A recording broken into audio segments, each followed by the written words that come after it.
여러분 반갑습니다. 다니엘서 말씀 묵상 시간입니다.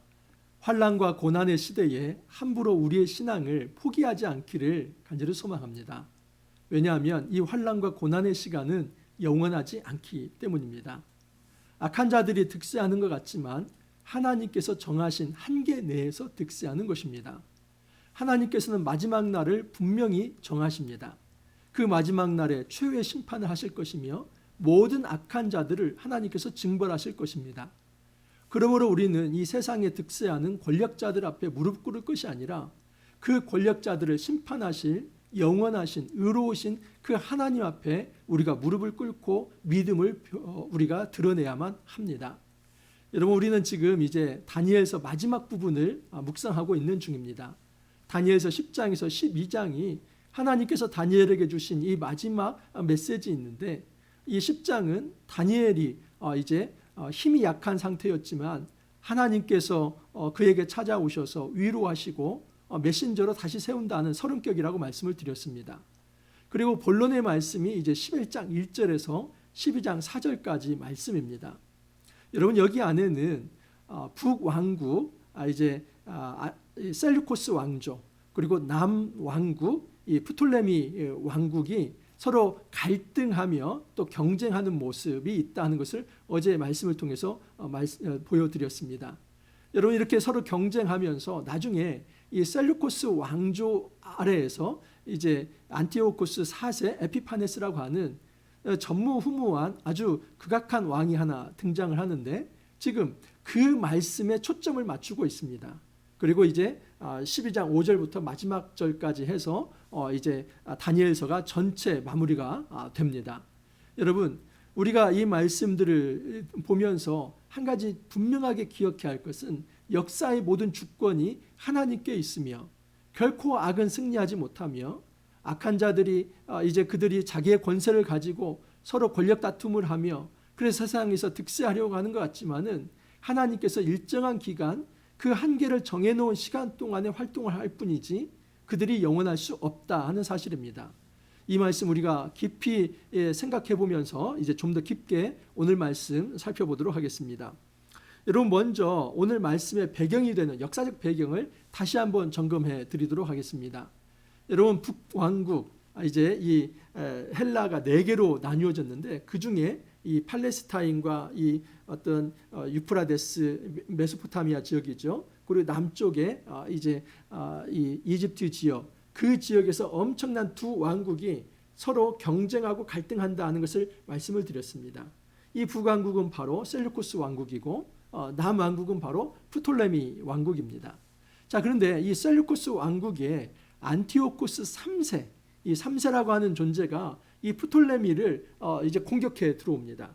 그래서 BC 198년에 파니온 전투에서 아주 결정적 승리를 하게 됩니다. 그래서 향후 100년 동안 이 셀루코스가 이 프톨레미보다도 더 이제 우위에 있습니다. 이 전쟁이 파니온 전쟁입니다.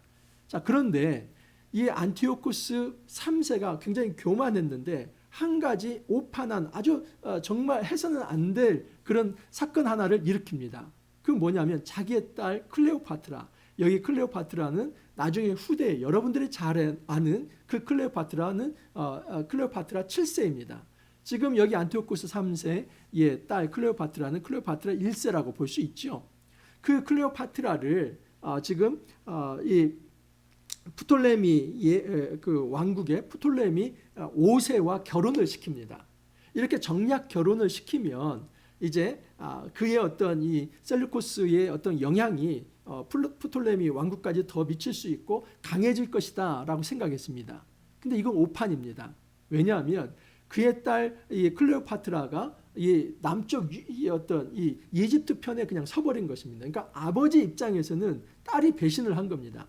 그렇게 해서 굉장히 이제 난처한 지경에 처했고, 또 하나 사건이 발생을 하는데 이 마케도니아 지역에 지금 이 로마군이 침입해 들어왔습니다. 근데 여러분, 이 마케도니아, 그리스, 그 다음에 이제 소아시아, 그리고 현재의 어떤 이 이란, 이라크 지역에 있는 이 메소포타미아 지역, 그리고 남쪽에 있는 이 팔레스타인과 이집트 지역, 이 모든 곳이 다 헬라 대제국 아닙니까? 근데 그 헬라 대제국에 맞서는 존재, 이제 아주 급부상하는 것은 아니지만 이 맞서는 존재 한 존재가 로마가 지금 신흥으로 등장을 하고 있습니다. 근데 그 로마가 이 마케도니아를 공격을 합니다. 그러면 지금 이 마케도니아는 형제 국가이니까 안티오쿠스 3세는 출정할 수밖에 없지요.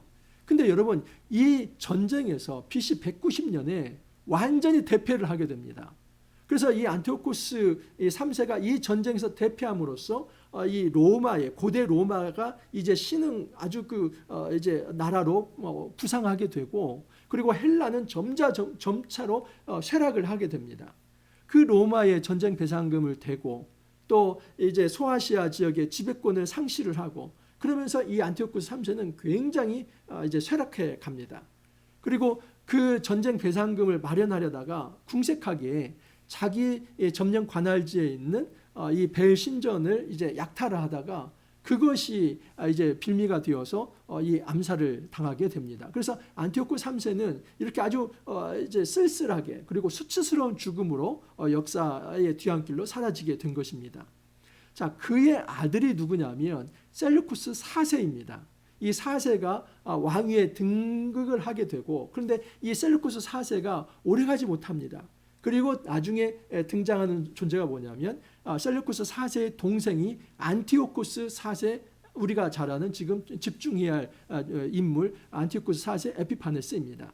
자, 그러면 이 안티오쿠스 4세 에피파네스가 왜 이제 나중에 등장하게 되냐면, 여러분, 이 셀루쿠스 왕조의 안티오쿠스 3세의 아들이 셀루쿠스 4세라고 말씀드렸죠. 그가 이제 왕위 계승을 하게 되는데, 이 로마가 BC 190년에 안티오쿠스 4세를 격파시키고 이기지 않았습니까? 그때에 이 안티오쿠스 3세의 아들인 이 차자이죠. 차자인 안티오쿠스 4세를 로마로 인질로 끌어갑니다. 그래서 13년 동안 이 로마의 인질로 삼아 놓습니다. 자, 그런데 이 셀루쿠스 왕조에 있는 셀루쿠스 4세가 13년 후에 어떤 일을 하냐면 자기의 장자를 이 로마에 보내고, 그리고 이제 인지를 바꾸는 거죠. 자기의 장자를 보내고 자기의 동생인 안티오쿠스 4세를 꺼내옵니다. 지금 이 셀루쿠스 3세, 4세 입장에서는 정치적 상황이나 경제적 상황이 너무 안 좋기 때문에 이 동생이 돌아오면 이 나라를 재정비할 수 있겠다, 이렇게 생각을 했던 것 같습니다.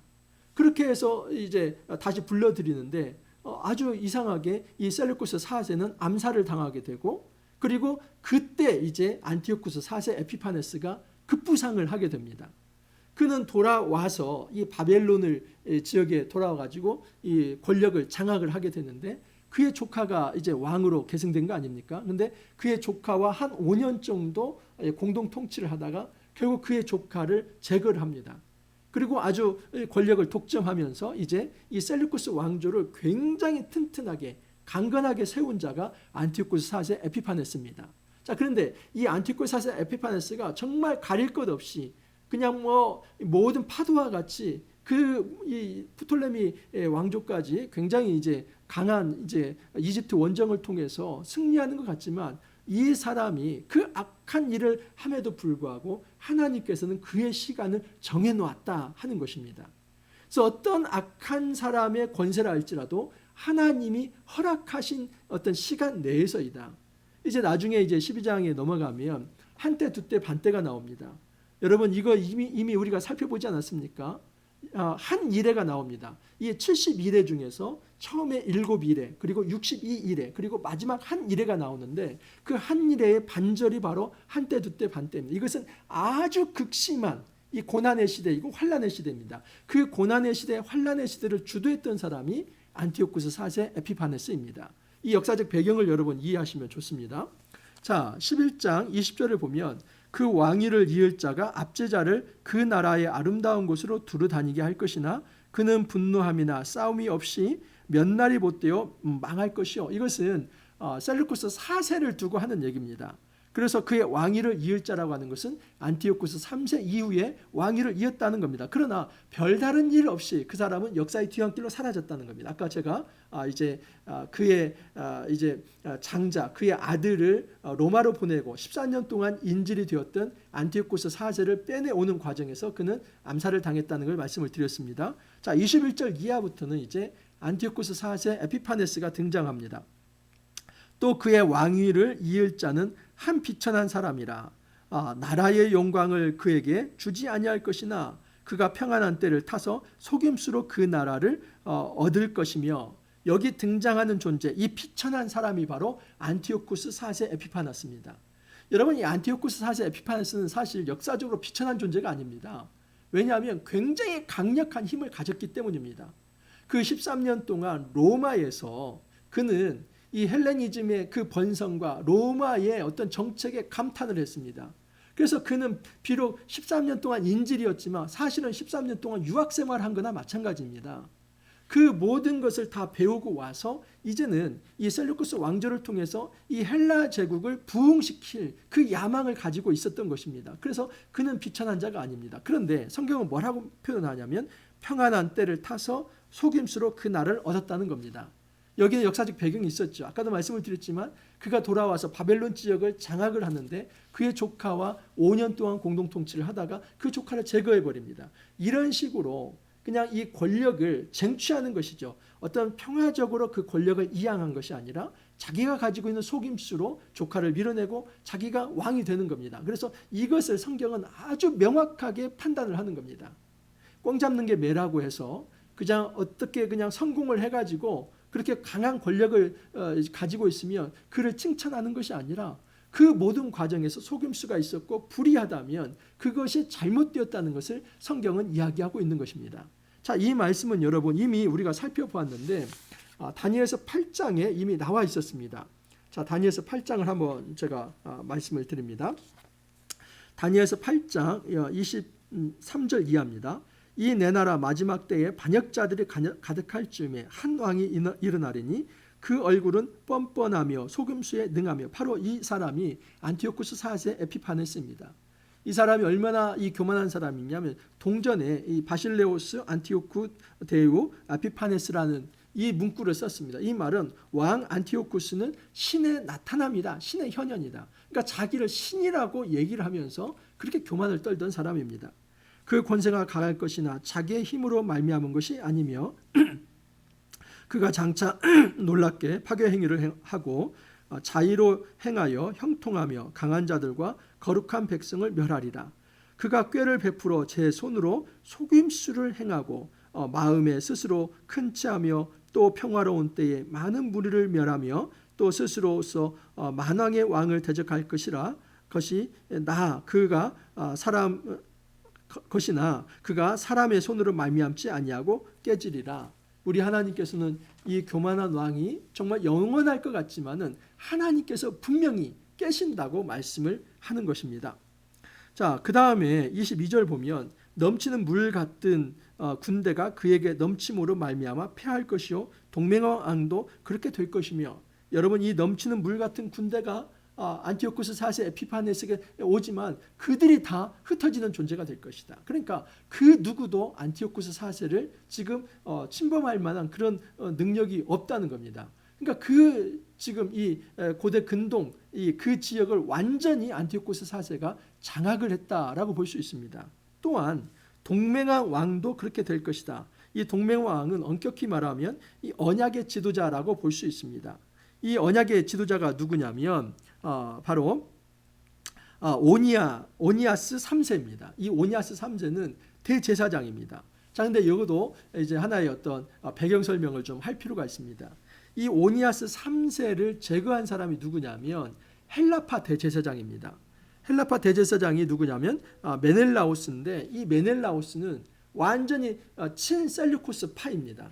그래서 이 친셀류쿠스 파의 어떤 이 안티오쿠스 4세의 권력을 등에 업고, 그리고 현재 이 대제사장인 이 오니아스 3세를 제거를 하게 됩니다. 그래서 여기 보면은 동맹왕 왕도 그렇게 된다는 것은 이 안티오쿠스 4세 앞에 이제 이 종교 지도자 역시도 완전히 이제 제거가 되고 정치적인 사람이 종교 지도자로 세워졌다 하는 것을 이야기를 하는 것입니다. 그가 평안한 때에 그 지방으로 가장 기름진 곳에 들어와서 그의 조상들과 조상들의 조상이 행하지 못하던 것을 행할 것이요 그는 노력하고 탈취한 재물을 무리에게 흩어주며 계략을 세워 얼마 동안 산성들을 칠 것인데 때가 이르기까지 그리하리라. 이 때가 이르기까지 그리한다는 것은 하나님께서 정한 때를 주셨다는 겁니다. 그는 강력한 힘을 가지고 이 전쟁을 일으키며 전쟁에 참여한 자들에게 당근을 줍니다. 모든 전리품들을 너희들이 가질 수 있다. 그러니까 얼마나 이 군사들이 많이 모이겠고 또 힘을 가지고 동기부여를 해서 받아서 전쟁을 하겠습니까? 이런 아주 정말 강하면서도 간교한 그리고 아주 강팍하고 교만한 왕이 안티오쿠스 4세다라고 볼 수 있습니다. 자, 25절에서 28절을 보면 그 왕이 이제 남방을 이제 침략을 합니다. 이 남방은 바로 이집트이죠. 그 이집트 프톨레미 왕조로 이제 침략을 합니다. 그가 그의 힘을 떨치며 용기를 다하여 큰 군대를 거느리고 남방 왕을 칠 것이요 남방 왕도 힘이 크고 강한 군대를 거느리고 맞아 싸울 것이나 능히 당하지 못하리니. 그래서 남방 왕이 당하지 못합니다. 자, 그래서 나중에 이 사람들이 이제 어떤 평화의 식사를 같이 합니다. 27절을 보면 이 두 왕이 마음에 서로 해하고자 하여 한 밥상에 앉았을 때 거짓말을 한 것이라. 여러분 지금 위장 평화죠. 위장된 평화. 그래서 한 밥상에서 평화 조약을 맺고 있지만 서로 거짓말을 하면서 사실은 이 사람들은 평화 조약을 맺지 않습니다. 자, 그래서 28절을 보면 일단 이 1차 원정을 어느 정도 마무리하고 지금 이 안티오쿠스 4세가 북방으로 다시 돌아옵니다. 그런데 그때에 28절에 이 성전을 완전히 회파를 합니다. 북방 왕은 많은 재물을 가지고 본국으로 돌아가려니 그는 마음으로 거룩한 언약을 거스르며 자기 마음대로 행하고 본토로 돌아갈 것이며, 거룩한 언약을 거스렸다 하는 것은 이 성소를 아주 회파시켰다는 겁니다. 그래서 이 성소 안에 있는 기물들을 다 가지고 가게 된 것입니다. 자, 29절부터 35절까지는 이제 2차 이 프톨레미 왕조, 이 2차 이 남방을 이렇게 원정을 떠나는 장면입니다. 자, 그런데 이 1차보다도 2차 원정이 처음 것만 갖지 못하다, 이런 표현이 나옵니다. 29절을 보면 작정된 기한에 그가 다시 나와서 남방에 이를 것이나 이번이 그 전번만 못하리라. 그러니까 1차 원정보다도 2차가 훨씬 약해졌다는 겁니다. 그 이유는 무엇이냐면 30절에 보면 이는 기뜸의 배들이 이르러 그를 칠 것임이라. 그가 낙심하고 돌아가면서 맺은 거룩한 언약에 분노하였고 자기 땅에 돌아가서는 맺은 거룩한 언약을 배반하는 자들을 살필 것이며, 이렇게 나옵니다. 여기 기뜸의 배들은 누구를 말하냐면 로마군을 얘기합니다. 그래서 로마에 이 사절단이 찾아옵니다. 그래서 이 로마 원로원의 명령을 전달합니다. 여러분 지금 이 안티오쿠스 4세의 아버지가 누굽니까? 안티오쿠스 3세입니다. 안티오쿠스 3세가 지금 BC 190년에 지금 이 로마에서 패퇴했다는 것을 말씀을 드리지 않았습니까? 그렇기 때문에 그 후로 지금 이 셀루쿠스 왕조도 지금 로마에 굉장히 큰 견제를 받고 있는 상황입니다. 그래서 이 셀루쿠스 왕조가 이 프톨레미 남쪽 이제 이집트를 점령을 완전히 장악을 하려고 하자 그것을 견제하고 막은 것이 바로 로마입니다. 그래서 힘이 없으니까 굴복하고 다시 돌아갑니다. 근데 여러분 이런 말 있지 않습니까? 종로에서 뺨 맞고 한강에서 분풀이 한다. 지금 이 안티오쿠스 4세 에피파네스가 그 로마에 의해서 완전히 뺨을 맞고 그냥 힘이 없어가지고 지금 당장 이 이집트를 점령할 수도 있는데 이 로마의 견제 때문에 그냥 빈손으로 돌아가는데, 그때 돌아갈 때 어떤 일이 생기냐면 예루살렘에서 소요 사태가 일어납니다. 이 소요 사태를 주도했던 존재들은 이 프톨레미 파였고, 그들은 어떤 자로 얘기되냐면은 바로 이 거룩한 언약을 맺은 자들입니다. 그러니까 유대인 입장에서는 굉장히 충성된 존재들입니다. 그렇지만 그 반대편에 있는 친셀루쿠스 파는 어떤 자들이냐면 거룩한 언약을 배반한 자들입니다. 그래서 지금 이 안티오쿠스 4세는 그 거룩한 언약을 맺은 이 유대에 충성된 자들을 견제하기 위해서 그 언약을 배반한 자들, 이 친셀루코스파를 이제 집으로 불러들여서 그들의 말을 듣습니다. 그리고 내놓은 결론이 무엇이냐면 여기서 그 유명한 BC 167년에 이 성전을 완전히 더럽히는 사건을 일으킵니다. 이런 BC 167년에 그때의 대제사장이 누굽니까? 아까 말씀을 드렸지만 이 메넬라오스입니다. 이 메넬라오스는 오니아스 3세를 제거한 사람입니다. 그러니까 이 메넬라오스가 이 사람이 지금 이 셀루코스 왕조인 안티오쿠스 4세와 같이 협업을 해가지고 이 성전에 제우스 신상을 세우고 유대의 제사를 폐지를 하고 그리고 돼지 피로 이제 이방 제사를 드리게 하고 그리고 모든 할례를 폐지를 합니다. 이상하죠? 여러분 어떻게 유대의 대제사장이 아니 제우스 신상을 세우고 거기에다가 절을 하게 하고 유대 제사를 폐할 수 있는가? 여러분 여기에 대제사장은 종교 지도자가 아니라 정치인이라고 생각하시면 됩니다. 완전히 친셀루쿠스 파의 정치 앞잡이가 되어서 그 대제사장직을 이용해서 이 유대 사회에 있는 성전 제사를 완전히 그냥 유린하고 부정하게 만든 것입니다. 이것이 무엇을 촉발하냐면 마카비 혁명을 촉발합니다. 그래서 결국 마카비가 이제 그의 형제들과 함께 이제 이 유대인들을 규합을 해서 이 셀루쿠스 왕조에 전쟁을 합니다. 이 전쟁에서 놀랍게도 마카비 일행이 이깁니다. 그리고 유대 사회에 정말 여러분 어떻게 보면 유대 역사에 그냥 이 최초라고도 볼 수 있는데 이 독립 왕조가 하스모니아 왕조가 100년 동안 세워집니다.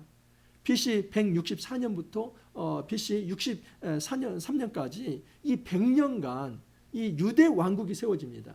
정치적 배경으로 놓고 본다면 지금 로마가 급부상하고 있고 그 과정에서 이 셀루코스 왕조와 프톨레미 왕조가 서로 경쟁을 하고 있지만은 지금 이 로마의 급부상에서 힘이 약해질 때에 지금 이 팔레스타인에서 유대 왕국이 유대입니다. 이 유대인들이 스스로 독립을 해서 왕국을 세운 것 이것이 바로 하스모니아 왕조가 되는 것입니다. 자 그런데 이 167년에 얼마나 이제 가증한 일이 생기냐면 31절에 보면 군대는 그의 편에 서서 성소 곧 견고한 곳을 더럽히며 매일 드리는 제사를 폐하며 멸망하게 하는 가증한 것을 세울 것이며 여러분 이 멸망하게 하는 가증한 것이 무엇입니까? 제우스 신상이죠.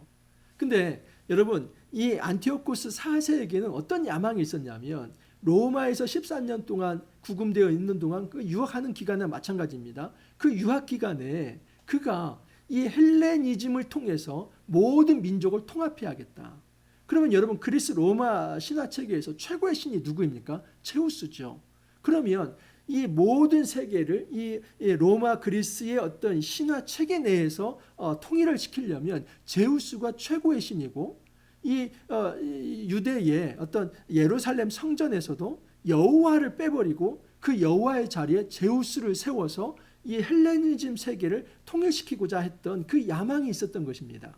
그리고 그 야망에 부역했던 사람이 아까 말씀드린 이제 메넬라오스 그 당시 아주 그냥 이 괴뢰 정권에 충성한 대제사장이라고 볼 수 있습니다. 여러분 이것이 이렇게 악행하는 자들이 있었지만 일부 이 지혜로운 자들 다시 말해서 충성스러운 백성들은 여기에 끝까지 항거를 합니다. 33절을 보면 백성 중에 지혜로운 자들이 많은 사람을 가르칠 것이나 그들이 칼날과 불꽃과 사로잡힘과 약탈을 당하여 여러 날 동안 몰락하리라. 이 지혜로운 자들이 백성들을 이제 계몽하고 우리가 끝까지 견디라고 하지만 그들은 순교당한다는 것입니다.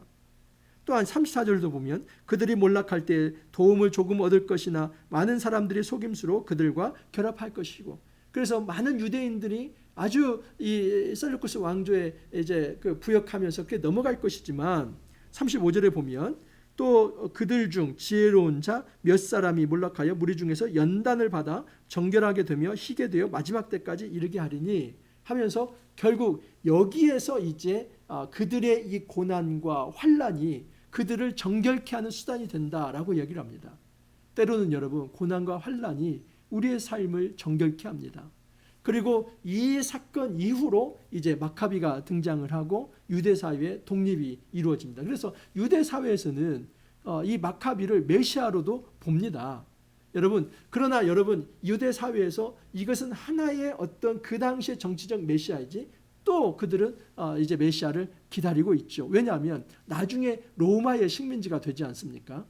이 하스모니아 왕조를 무너뜨린 존재가 누구냐면 로마입니다. 이 로마가 이두메 사람, 이 헤롯이라고 하는 사람을 통해서, 이 헤롯이라고 하는 사람이 로마를 등에 업고 이 하스모니아 왕조, 이 유대 왕조를 무너뜨립니다. 그래서 이 유대 왕 역할을 헤롯 대왕이라고 그 사람이 합니다. 이 사람은 유대인도 아닌데 로마의 꼭두각시로서 이 유대 땅을 다스리는.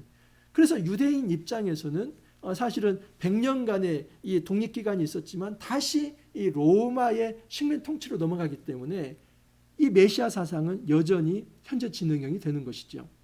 마카비가 등장해서 메시아처럼 이제 이 유대 땅을 독립시켰다라고 생각했지만 그것은 100년의 기간에 불과한 것이고 다시 이제 로마의 식민 통치로 들어가면서 또 그들에게 메시아 사상이 생겨나고 메시아를 기다린 것입니다. 근데 여러분, 어리석게도 사실 AD 아노 도미네고 그리고 BC는 비포 크라이스트 아닙니까? 그래서 주님이 메시아로 오셨건만 이 유대인들은 그 예수님을 메시아로 받아들이지 않습니다. 그래서 기독교와 유대교는 여기서 나누어지는 것입니다. 유대교는 지금도 정치적 메시아를 기다리는 것이고 우리는 그 후에 진정한 메시아이신 예수 그리스도가 이 땅에 오셨고 예수님을 통해서 이 종말의 시대가 시작이 되었으며 예수님을 통해서 재림을 통해서 이 종말의 시대가 끝날 것이라고 하는 그것이 바로 이 기독교와 유대교를 가르는 아주 중요한 것이다. 이 메시아 관에서 중요한 차이가 기독교와 이제 유대교를 가른다라고 볼 수 있습니다. 여러분, 정말 이 다니엘서 우리가 쉼 없이 정말 산맥과 같은 다니엘서를 달려왔습니다. 저도 여러분들과 이렇게 말씀을 나눠야 한다는 책임감이 없다면 어떻게 제가 이렇게 공부를 하고 또 말씀을 전할 수 있겠습니까? 제 스스로도 좀 대견합니다. 힘들고 어려운 시간이었지만 정말 처음 이렇게 다니엘서를 제대로 공부하면서 저도 정리할 수 있는 시간이었습니다. 여러분, 다니엘서에서 주는 메시지는 아주 명확합니다. 환난의 시대가 있을 거라는 겁니다. 그리고 그 환난의 시대가 정말 가면 갈수록 더 심화되고 강화되고 우리의 신앙을 아주 그냥 무너뜨리게 할 만큼의 강력한 도전일 거라는 겁니다. 하지만 그때에 우리가 어떻게 해야 할 것인가? 믿음의 사람으로 견뎌내라. 이것이 메시지입니다.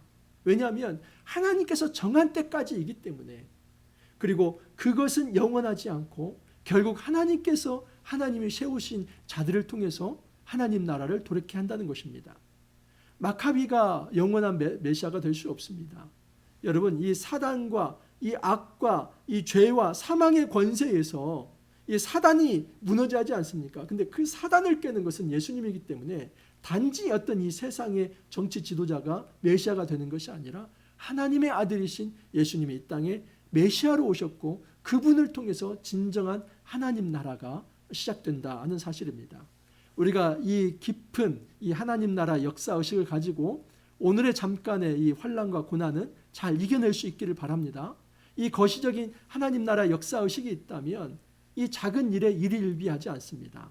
오히려 이 시간은 우리의 믿음을 별과 같이 빛낼 수 있는 좋은 시간이다 생각을 하고 하나님 앞에 엎드립니다. 여러분, 우리가 이 고난 앞에 무릎 꿇지 말고 오히려 하나님 앞에 기도의 무릎을 꿇으면서 잘 이겨낼 수 있기를 간절히 소망합니다. 기도합니다. 주님, 감사합니다. 다니엘서 말씀을 통해서 이 환난의 시대에 우리가 어떻게 믿음을 지켜야 할지를 가르쳐 주시니 감사합니다. 주님, 이 세상의 악의 권세들은 득세하며 그들이 모든 권력을 잡으며 정말 이제 신앙인들까지도 압제하고 또 핍박하며 정말 유혹하고 시험에 빠뜨리는 것을 보게 됩니다. 하나님, 그러나 우리가 더 크신 하나님을 두려워하며 이 세상 권력 앞에 무릎 꿇지 않게 하옵소서. 오직 우리가 하나님 앞에 무릎 꿇으며 주님 앞에 우리의 신앙을 이제 표하며 믿음을 표하면서 주 안에서 주의 말씀으로 넉넉하게 승리할 수 있도록 은혜를 더하여 주옵소서. 주님 감사하옵고 예수님 이름으로 기도하옵나이다. 아멘. 여러분 잘 달려오셨습니다. 이제 내일 금요일 날 다니엘서 말씀을 다 정리하도록 하겠습니다. 그리고 월요일부터 이제 전도서 말씀 시작할 것입니다. 헛되도다 하면서 전도서 말씀 허무주의를 대변하는 말씀으로 생각하는데 전혀 그렇지 않습니다. 여러분 이 전도서 말씀을 잘 묵상하면 삶의 지혜가 생깁니다. 이 자족과 감사의 영성이 전도서 안에 들어 있습니다. 또 우리가 전도서도 또 생각하면서 이제 다니엘서 내일 마무리하도록 하겠습니다. 여러분 오늘 화이팅 하시고 또 내일 찾아뵙도록 하겠습니다. 감사합니다.